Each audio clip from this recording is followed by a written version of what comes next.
some of you out there love stinks, is probably a song you resonate with a little bit more. Because you're fed up with relationships, you're not in relationships, you have your heart broken, maybe you've never been in a relationship, and you're okay with that. And the church talks a lot about marriage, we've talked a lot about marriage, but this morning, single people, this message is for you. Because there's something in God's Word that He needs you to hear this morning. Now, married people, just because this message is targeted to single people, doesn't mean you can check out. They put up with 4 weeks of your marriage junk, okay? This morning is their time. So give them their respect, give them their time, but also listen up. Because there's some nuggets of truth in here that are going to benefit our marriages and our personal faith as well. We're going to be looking at another love song. This time a biblical love song called the Song of Songs this morning. We're actually reading several different passages, but we're going to start there. So if you got your Bibles, why don't you take those out, look at Song of Songs, chapter 5. If you don't have your Bible with you, don't worry about it. You can follow along on the screen behind, or download the YouVersion Bible app on your mobile device. It's the YOU version. It's free, incredibly powerful tool. I highly recommend you download it. So there's a couple foundational truths that are going to guide us this morning in our conversation.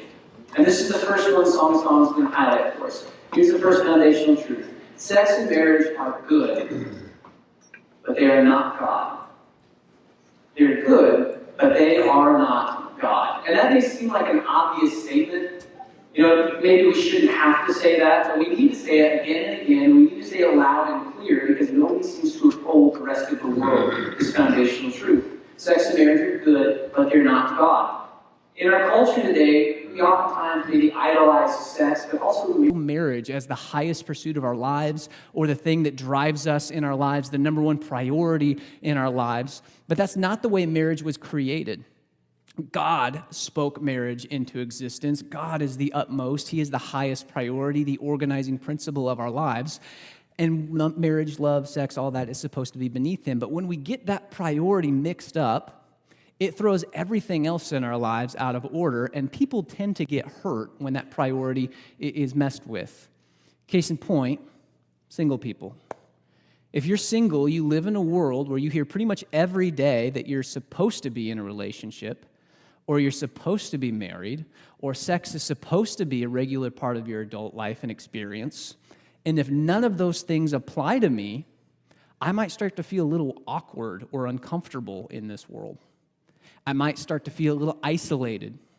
I might start to feel like maybe there's something wrong with me, something deficient with me. Single people, nod if I'm hitting the nail on the head here, if you've had that feeling before. All right, a couple of you, you're tracking with me. You see, single people, I need you to understand there's nothing wrong and there's nothing deficient with you. God didn't create you that way. Culture gave you that name, not Him. The reality is that even in the church, we don't always do a great job of elevating singleness to the spot that it desires. Even in the church, we get this priority mixed up sometimes. By way of example, if you take just the books that are written in Christian circles and just look at the books and the conversations that are happening there, ChristianBooks.com, it's probably the largest Christian book distributor next to Amazon. So it's a pretty good gauge of the conversations that are happening, the thoughts and the material that are available to people. If you were to look at all of the books on that website directed at Christian singles, you would find a whopping 67 titles. And it's not hard to sort through those and read all the titles. About half of those treat singleness not as something worthwhile, but as something you just kind of have to get through and survive until you find that person that you're married to. 67 books. Compare that to the number of books written about marriage directed at Christian people. You have to sort through north of 3,000 different titles. All right, 67, 3,000. There's a huge disparity here. And I understand that you have to write to where the market is because writers got to get paid too, but 67 versus 3,000 plus, what that says to me is that even in the church, we've not really given singleness the attention or consideration that it deserves. And that's what this morning is about. We want to look at what God has to say about the value of singleness because sex and marriage, they are good, but they are not God. And when we get that priority mixed up, we run the risk of forgetting our second foundational truth this morning. Well, let me back up. We should probably read our passage first, shouldn't we? And so when we talk about sex and marriage being good, we sometimes elevate marriage beyond even what the Bible gives it. Look at Song of Songs, chapter 5, verse 4. It says, my beloved thrust his hand through the latch opening. My heart began to pound for him. Now, this is a woman writing about her experience on her wedding night, okay? This is after the ceremony. This is after they've come together in their marital responsibilities and pleasures. And so this is her reflection on what's happened, okay? She says, my beloved thrust his hand through the latch opening. That's a double entendre. Verse 5, I arose to open for my beloved, and my hands dripped with myrrh, my fingers with flowing myrrh on the handles of the bolt. I opened for my beloved, but my beloved had left. He was gone. My heart sank at his departure. I looked for him, but I did not find him. I called him, but he did not answer. And so this woman, this is kind of a dreamlike metaphor she's reflecting on, okay? Her husband didn't actually leave physically. He's right next to her. But this is sort of her inner reflection of her experience. And on the one hand, she wants to be with her husband. She wants to be with this guy. But on the other hand, there's a lot of apprehension and wrestling with what that means for her life, the changes that are going to take place in her understanding of herself and in her society and so on. We see those as we keep reading. Verse 7, it says, the watchman, that's a figure that represents all those emotions. The watchmen found me as they made their rounds in the city. They beat me, they bruised me, they took away my cloak, those watchmen of the walls. Daughters of Jerusalem, I charge you, if you find my beloved, what will you tell him? Tell him that I'm faint with love. And so we see in this picture, here's this woman who is deeply in love with her husband. She wants to be married to him. For 4 chapters, she's talked about how much she desires to be with him and to belong to him and for him to belong to her. But even after the wedding night, even after they've come together, there's this inner wrestling. Because marriage didn't fix her problems. Marriage didn't fill in the information of who she is. It didn't fill the hole in her heart. Marriage, there's a lot of wrestling that still happens there. And here's where I'm going with this, okay? This song is all about sex and marriage and love and what a blessing and what a gift they are. But even this song, that's all about those things, doesn't put marriage on this unattainable pedestal as if it's going to fill the hole in our hearts or if it's going to tell us who we really are, fix our problems. There's still a process. Marriage doesn't become a blessing and a gift until after all of this happens. And even then, she only finds satisfaction in a relationship because she's found the right guy, whom she's going to say in verse 16 is both her beloved and her friend, that special combination of people. So marriage is good. Marriage is great, but it's not God. Single people, it's not going to answer the questions we have about ourselves. It's not going to give us that satisfaction that we're longing for. It's not going to give us the direction in life that sometimes our culture tells us it will. It's really, really good, but it's not God. And that brings us now to our second foundational truth. Sorry, I got things mixed up there for a minute. Our second foundational truth. God has a plan for sex and marriage and singleness. Sometimes that last part doesn't get talked about enough. God has a plan for sex and marriage and singleness. Single people, your singleness is not a curse that has befallen you, and it's not a punishment for anything. And married people, your single friends do not need you to set them up with anybody.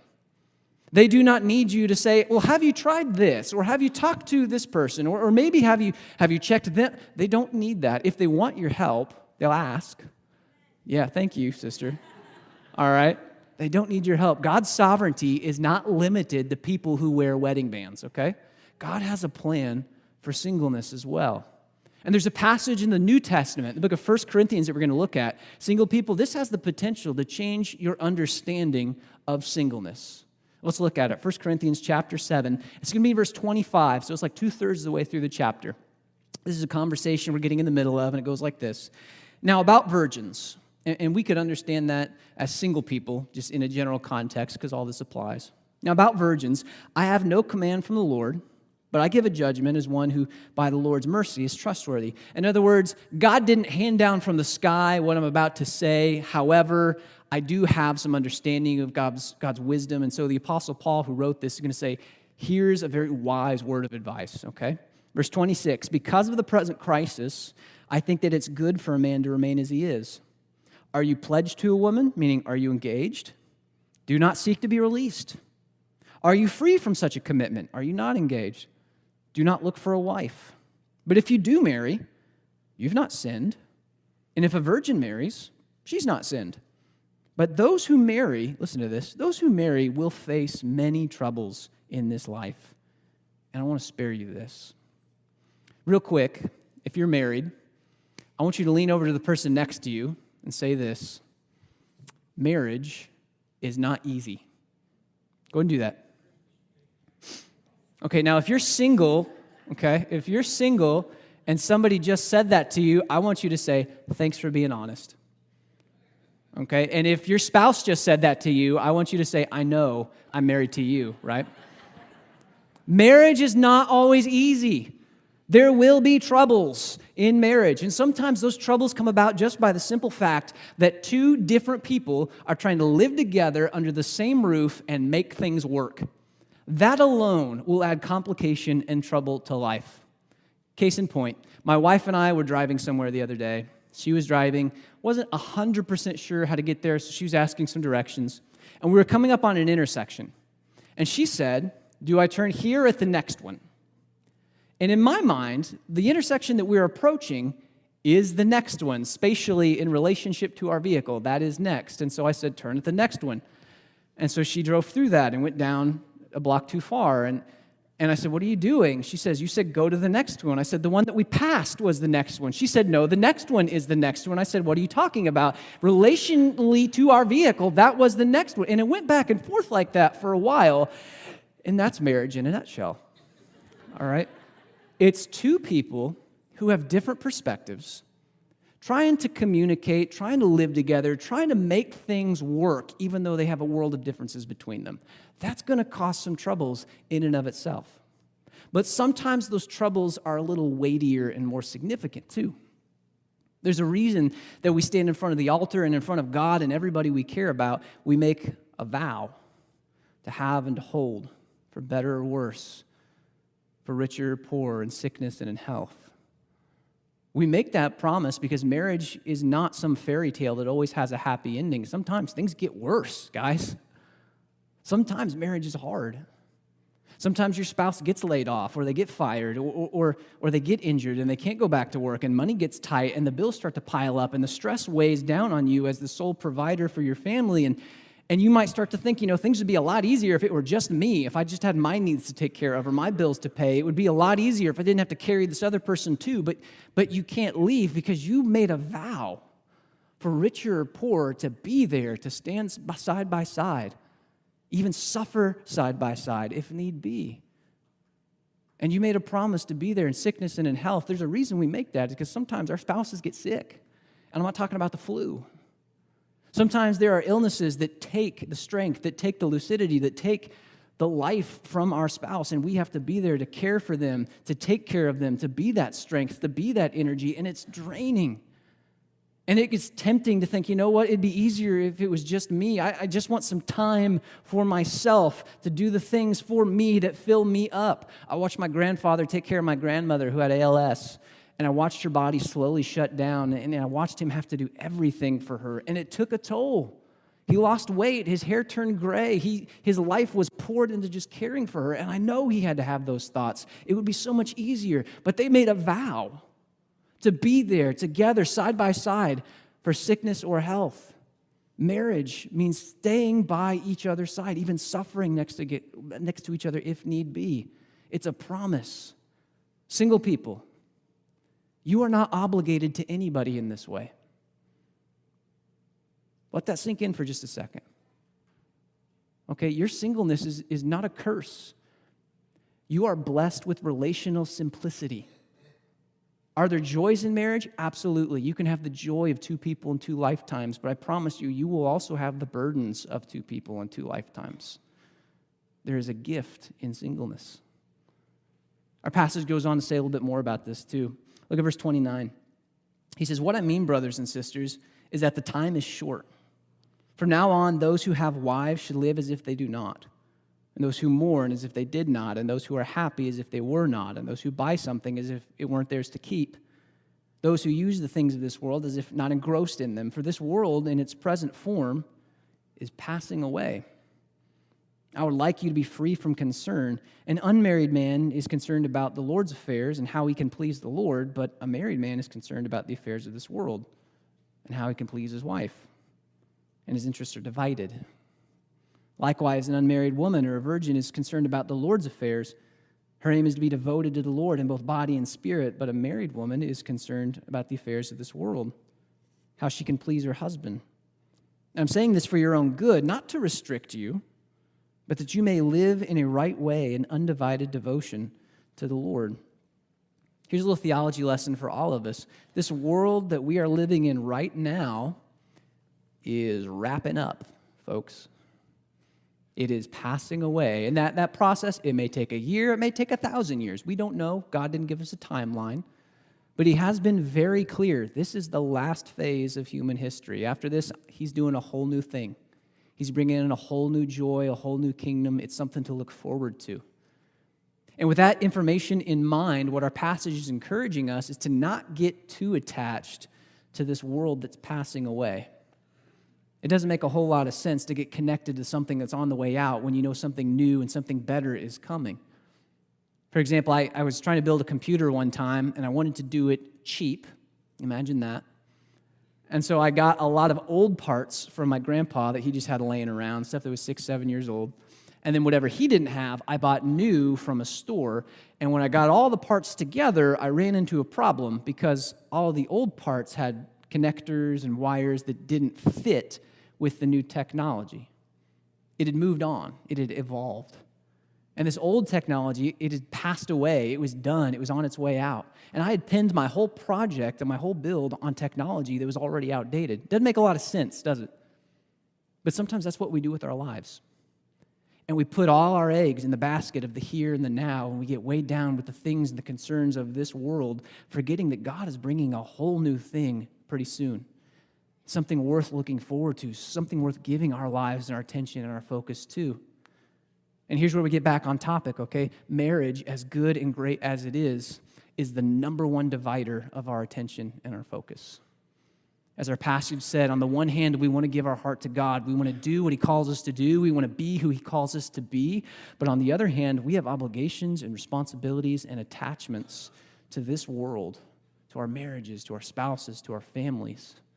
And sometimes that can create a division and a tension in our lives. I had a really, really busy week this past week.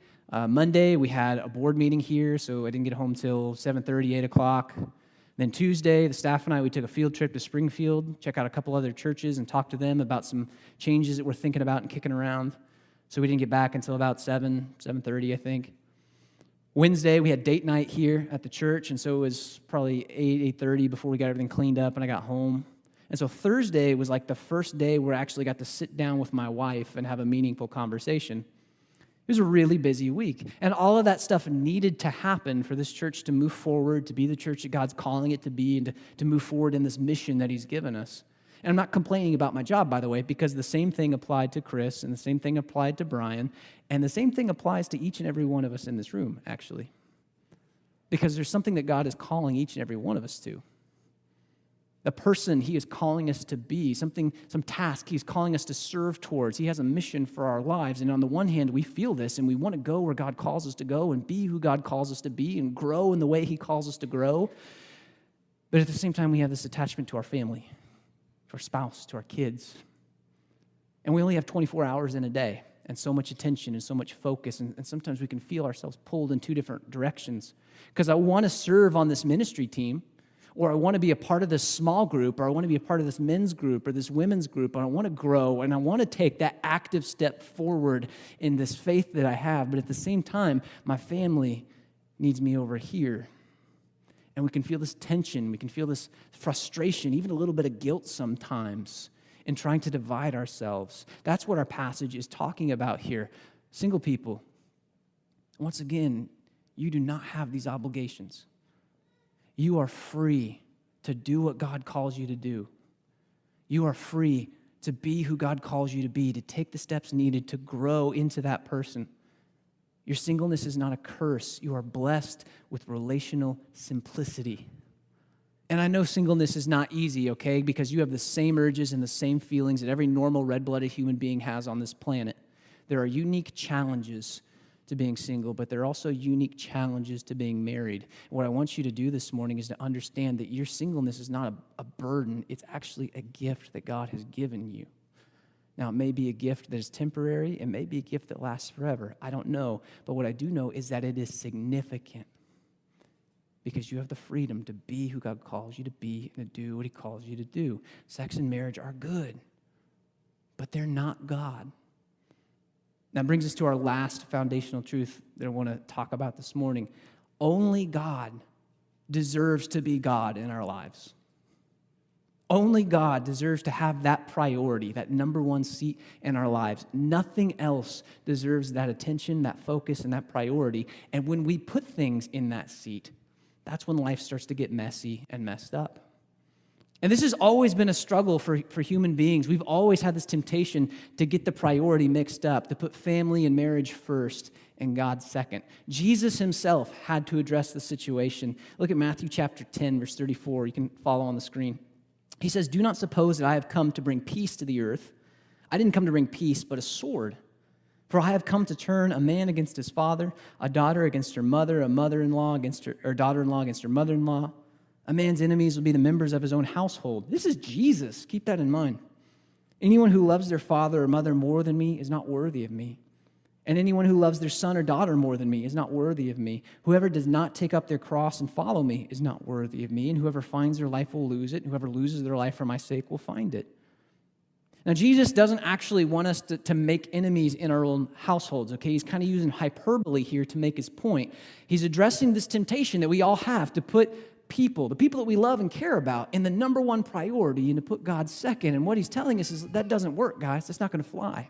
When we get the priority wrong, that's when life starts to fall apart and get messy, when you get stuff in the wrong order.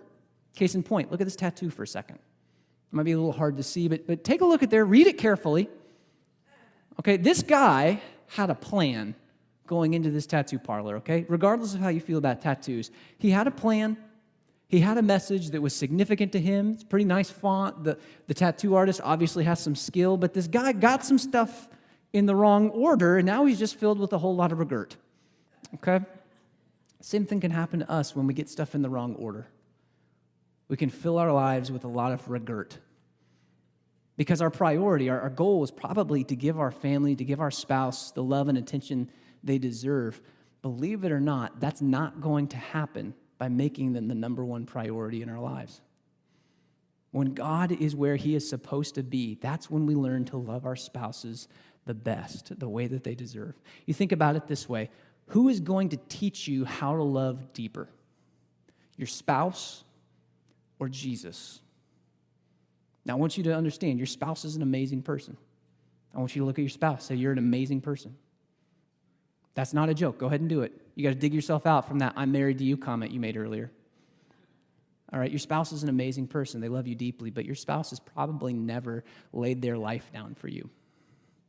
And they have probably never taken upon themselves the full brunt of the consequences of your actions. They have probably never paid for your mistakes, your crimes, or your shortcomings by taking it in their own flesh so that you can go free and have peace and life. But Jesus has done all of that. He has withheld nothing from you, not even his own life.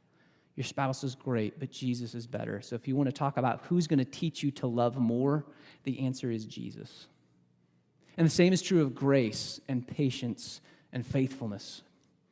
I mean, Jesus, let's talk about grace for a minute. He keeps no record of wrongs. Husbands, your wife is great, but I guarantee you there's a record, okay? She remembers that one thing you did that one time. But Jesus chooses not to be able to remember. That's the extent of his grace. You want to talk about patience. Every single day, he waits for us. He waits for us to come home. He waits for us to turn our ways around. He waits for us to take that next step closer to him. He is patient par excellence. You talk about faithfulness. He stands by every single one of his promises. He stands by every single one of his people, regardless of whether or not we are faithful to him. That is the extent of his faithfulness and his commitment to his word. Our spouses are amazing people, but they don't hold a candle to Jesus. So if we want to learn to love deeper, if we want to learn to be more gracious, patient, faithful people, God needs to be where God belongs. And when he is where he belongs, everything else starts to line up. We begin to love our spouses the way God designed them to be loved, and so on. Sex and marriage, they're great, but they're not God. Single people, this message is primarily for you. I want you to understand that you are not cursed, that your singleness has significance, and I want you to use this time that you have to get to know that amazing God and to grow in that God and to serve that God. But married people, I want you to hear this message too. Our marriages are significant and they're important, but they are not the number one priority in our lives. There's only one God that can sit on the throne. So make sure it's the right one. I've had a lot of fun in this series. I hope you guys have enjoyed it. It's been a fun topic. We're going to wrap it up today. And so I just want to thank you. Some of you may have appreciated the music at the beginning. Some of you may not have. And so I want to thank you for being gracious there as well. And I want to pray for you guys before we wrap up today. So let's pray. Father, thank you for today. Thank you for both the blessing of marriage and the blessing of singleness and the different potentials that they hold. In your body and in your church, there's room for everybody. There is a place for everybody, and there's a significance for everybody in every station of life. And I pray that we would recognize those and be blessed by them because they're gifts. I pray that we would all be encouraged, whether we are married, single, whatever. I just ask that at the end of the day, you would be the only God in our lives, that you alone would sit on the throne, and that we would learn to put Jesus where he belongs, to learn from his love, to learn from his grace, to learn from the gift that he's given us, that we might be changed and know you. It's in Jesus' name that we pray these things. Amen.